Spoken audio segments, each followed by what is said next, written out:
दोस्तों, भारतीय अंतरिक्ष अनुसंधान संगठन यानी इसरो का चंद्रयान-3 चांद के दक्षिणी हिस्से में लैंड करने के बाद लगातार नई जानकारियां भेज रहा है। इसी क्रम में चंद्रयान-3 के रोवर प्रज्ञान ने चांद पर सल्फर मिलने की जानकारी साझा की है। दरअसल प्रज्ञान रोवर चंद्रमा पर सल्फर और ऑक्सीजन समेत कई तत्वों की मौजूदगी की पुष्टि कर रहा है। इसरो ने गुरुवार को बताया है कि प्रज्ञान रोवर के एक दूसरे उपकरण ने भी दूसरी तकनीक के जरिए इस क्षेत्र में सल्फर होने की पुष्टि की है। अब वैज्ञानिक चंद्रमा पर सल्फर के स्रोत की संख्या करेंगे। इस बीच जानते हैं कि चांद पर मिला सल्फर हमारे जीवन के लिए या किसी दूसरे ग्रह पर मानव विकास के लिए कितना उपयोगी है। सबसे पहले समझते हैं कि सल्फर प्राकृतिक तौर पर बनता कैसे है। वैज्ञानिकों के मुताबिक सल्फर आमतौर पर ज्वालामुखीय गतिविधियों से पैदा होता है। पिछले कुछ सालों में वैज्ञानिकों को अंतरिक्ष के बारे में नई जानकारियां मिली हैं। वैज्ञानिकों ने कुछ समय पहले एक शोध रिपोर्ट में कहा था कि किसी भी ग्रह में पाया जाने वाला सल्फर धरती के बाहर जीवन ढूंढने में अहम भूमिका निभा सकता है।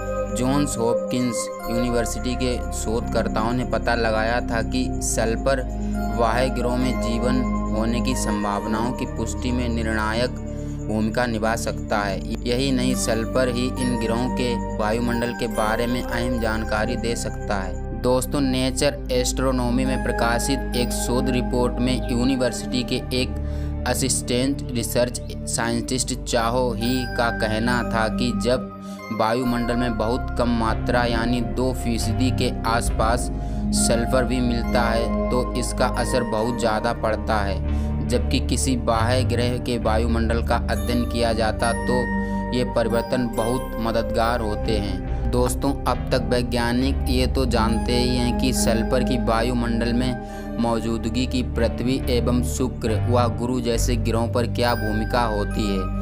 अब उन्हें ये पता करना है कि चांद पर सल्फर की भूमिका क्या है। क्या ये सल्फर चांद पर जीवन पनपने का कारण बन सकता है? शोधकर्ताओं के मुताबिक अगर किसी ग्रह के वायुमंडल में 2% सल्फर भी मिलता है तो इसका असर जीवन पर बहुत ज़्यादा असर पड़ता है। तो वैज्ञानिकों के मुताबिक सल्फर की धरती पर जीवन में बड़ी भूमिका है। कई पौधे और बैक्टीरिया इसका उत्सर्जन करते हैं। ये कई अमीनो एसिड और एंजाइम्स में भी पाया जाता है।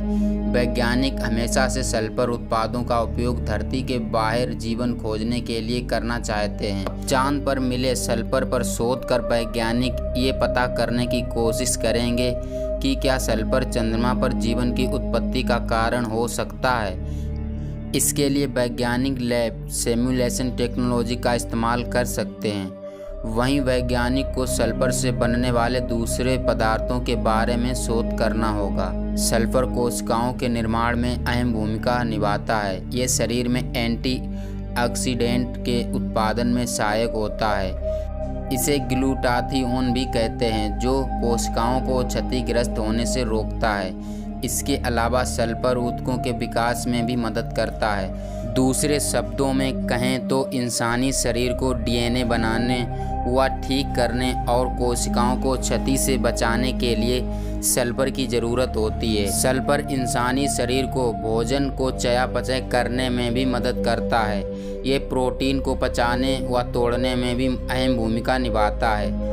सल्फर मानव शरीर के लिए बेहद ज़रूरी है। यह शरीर को कैंसर जैसी बीमारी से बचाने में भी मदद करता है।